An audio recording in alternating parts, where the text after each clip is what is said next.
तो जो पहले चरण का चुनाव हुआ उसमें महागठबंधन की लहर देखने को मिली। धुआंधार वोटिंग के साथ साथ ऐसा बताया जा रहा है कि महागठबंधन की हवा जो है चल रही है।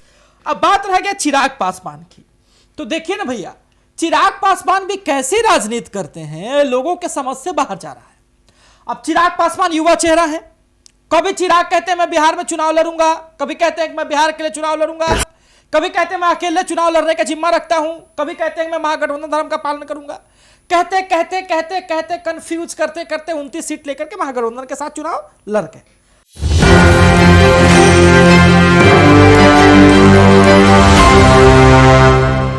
नमस्कार, एक न्यूज़ 24 देख रहे हैं आप और मैं हूं आपसद ब्यूटी।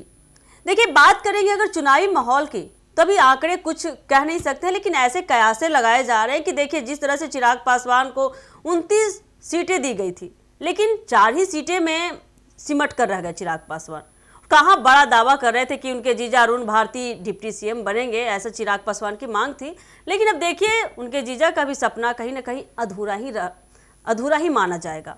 अब आने वाले समय में देखिए 14 तारीख को निष्कर्ष निकलने वाला है पूरा कि क्या कुछ होने वाला है। जानेंगे अपने सहयोगी से। तो साहिल जी, जिस तरह से लग रहा है कि अब एनडीए की लहर कहीं ना कहीं बुझती नजर आ रही है, चिराग पासवान 4 ही सीटें पे आगे बढ़ पाए हैं, आने वाले समय में दो तीन दिन में काउंटिंग है, क्या कुछ होने वाला है? देखिए, पहली बात तो कि आपने जो 4 सीट का जिक्र किया कि चिराग पासवान को केवल 4 सीट मिलने वाला है जीतने के बाद, तो देखिए ये कहा नहीं जा सकता है, क्योंकि देखिए चिराग पासवान कोई छोटा मोटा आंकड़ा पे नहीं चुनाव लड़ रहे हैं। चिराग पासवान 29 सीट पर चुनाव लड़ रहे हैं।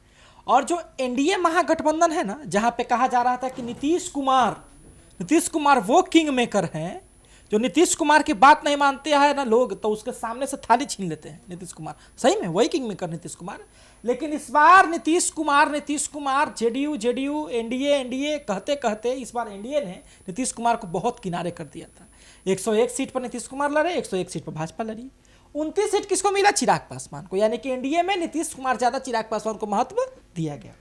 अच्छा, चिराग जी की भी किस्मत देख लीजिए, जितना प्रत्याशी उतारे कई लोगों का तो नॉमिनेशन रद्द हो गया, फिर जाकर के कई बार निर्दलीय प्रत्याशियों को समर्थन देना पड़ा कि हमारी तरफ से ये है।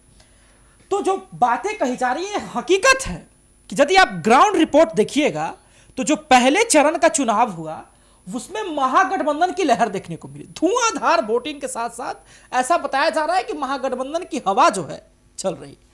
अब बात रह गया चिराग पासवान की, तो देखिए ना भैया, चिराग पासवान भी कैसे राजनीति करते हैं, लोगों के समझ से बाहर जा रहा है।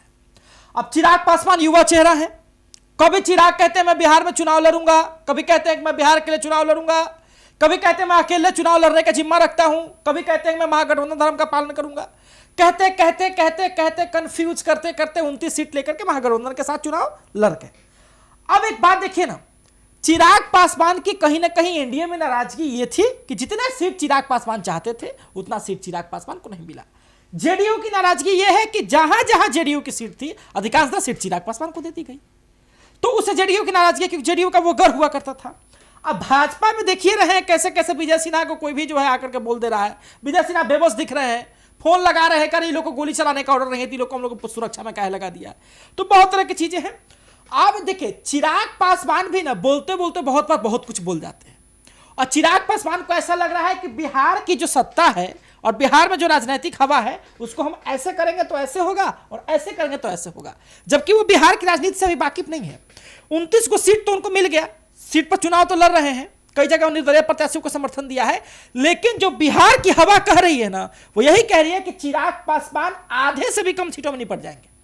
समझ लीजिए, चिराग पासवान आधे से भी कम सीटों में निपट जाएंगे। कुछ कुछ चुनिंदा सीटें हैं, क्योंकि देखिए कई लोगों की नाराजगी है, कई वर्गों के। चौकीदार दफादार के बारे में कभी नहीं बोला, पासवान समाज का वो मुद्दा था, चिराग पासवान के खिलाफ है ना। बीपीएससी का वो मामला चला जिसमें पहली बार चिराग पासवान बोले कि हाँ ठीक है देखेंगे, उस पर फिर कुछ नहीं किए और फिर वो भी नाराज है। टीआरई का मामला चला, उस पर भी नाराज है।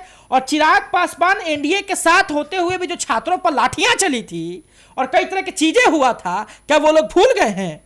नहीं भूले हैं। तो वाजिब बात है कि कई जगह नाराजगी आपको देखने को मिलेगा। और चिराग, देखिए आप जितने बड़े नेता बन जाएंगे ना, उतना ही जनता को आपसे उम्मीद होता है।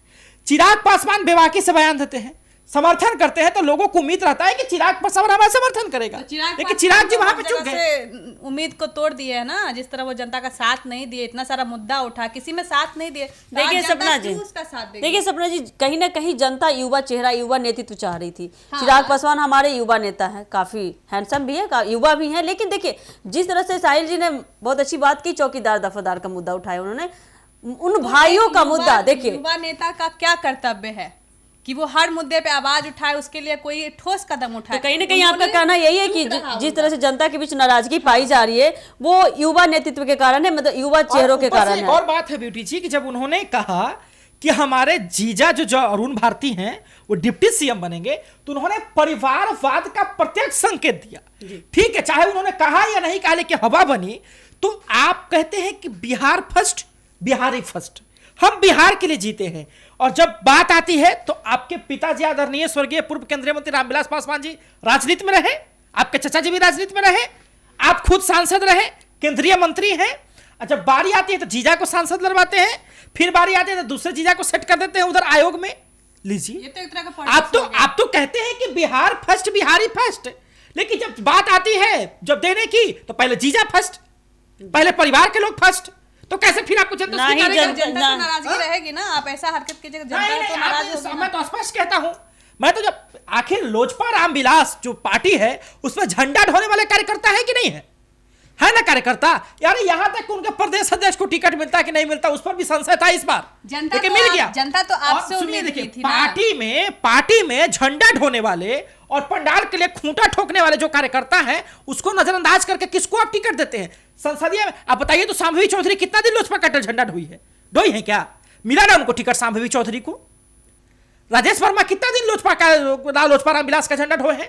मिला ना उनको टिकट सांसद का? जीत के है ना सांसद। तो यही ना बात है कि आप बात करते हैं गरीबों का, दलितों का, पिछड़ों का, जब बात आती है तो बांट देते हैं सभी बड़े बड़े लोगों को टिकट। अब बात करते हैं कि बिहार फर्स्ट, बिहारी फर्स्ट, जब मौका मिलता है तो पहले ये जीजा, फिर उसके बाद वो जीजा, उसके बाद ये भगना, उसके बाद ये। तो यहाँ कैसे राजनीति कर रहे हैं? तो जनता तो बिहार देख रही है ना। आप नीतीश कुमार से कंपैरिजन करते हैं? लालू जी को ऊपर परिवारवाद का आरोप है, नीतीश कुमार ने अपने बेटे को लाया क्या राजनीति में? बाकी किसी को लाया क्या राजनीति में? तो यही बात है ना कि आप युवा नेतृत्व हैं, जिस बात को कहिए उस बात पर अटल रहिए, क्योंकि बिहार का युवा या बिहार के लोग मूर्ख नहीं है। देखिए साहिल जी, लोगों का क्या है, अब चिराग का क्या है, उनके जीजा का क्या है, कुछ भी कोई भी कुछ भी कह सकता है, लेकिन जनता हमारी इतनी मूर्ख नहीं है। जनता के हाथ में फैसला है। आने वाले समय में देखिए अब किसको कितना सीट मिला है, तो कितना सीट पे निकल पाते हैं, कितना सीट पे अटक जाते हैं, ये तो हमारी जनता ही तय करेगी। देखिए ये जो फैसला है ये अभी एग्जिट पोल का फैसला है, और आगे क्या होगा हम लोगों ने ये 2024 के लोकसभा इलेक्शन में देखा, मतलब किस तरह से अयोध्या में मतलब एनडीए की सरकार हारी वहाँ पर। तो इस तरह ये आने वाला समय ही बताएगा, ये जो रिजल्ट होगा ये 14 को ही मतलब हम बता सकते हैं कि आगे क्या होने वाला है। तो मतलब अभी इस तरह से ये कहना मतलब ये बात सही नहीं होगा। जी मुश्किल है, कहना मुश्किल है, लेकिन देखिए जिस तरह से चौकीदार दफादार छात्र संगठन का जिस तरह से धरना प्रदर्शन हुआ, तो कहीं ना कहीं जितनी जनता में नाराजगी पाई जा रही है, ये युवा चेहरों की वजह से नाराजगी पाई जा रही है। इतनी स्टूडेंट्स हैं नाराज हैं, आप उनकी मांगे पूरी नहीं कर पाए। जी, जनता चाहती है कि युवा चेहरा आए, लेकिन उनका समर्थन आप नहीं कीजिएगा, युवा के लिए आप नहीं खड़ा होइएगा, तो क्यों युवा चाहेगी कि आप उसके युवा नेता बने? उनके पास और भी ऑप्शन है। और सिर्फ अपना एक स्लोगन लेकर चलने से बिहार फर्स्ट, बिहारी फर्स्ट, आप तो बिहार को फर्स्ट रख नहीं रहे, प्रायोरिटी अपनी नहीं बना रहे हैं। बिहारी समझ गया कि क्या फर्स्ट आने वाला है। जहां प्रायोरिटी की बात आती है अब अपने परिवार को रखते हैं। तो अब हमारी जनता समझदार हो चुकी है, मूर्ख नहीं है। अब देखिए आपके परिवार बाद में ये फंसने वाली नहीं है। साहिल जी, अब जिस तरह से देखिए अब हम और आप क्या ही फैसला करेंगे, क्या ही इस पे बात करेंगे, अब जनता तय करेगी कि कितने सीट पर चिराग आते हैं, या एनडीए की सरकार बनती है, या इनके भी सपने जैसे उनके जीजा जी का डिप्टी सीएम का सपना भी धरा का धरा रहने वाला है। आने वाले समय में सारी बातों की पुष्टि हो जाएगी। तो आने वाले समय में क्या कुछ होता है आप हमें कमेंट सेक्शन में बता सकते हैं, और ऐसी खबरों के लिए जुड़े रहिए हमारे एक न्यूज़ 24 के साथ। दीजिएगा इजाजत, धन्यवाद।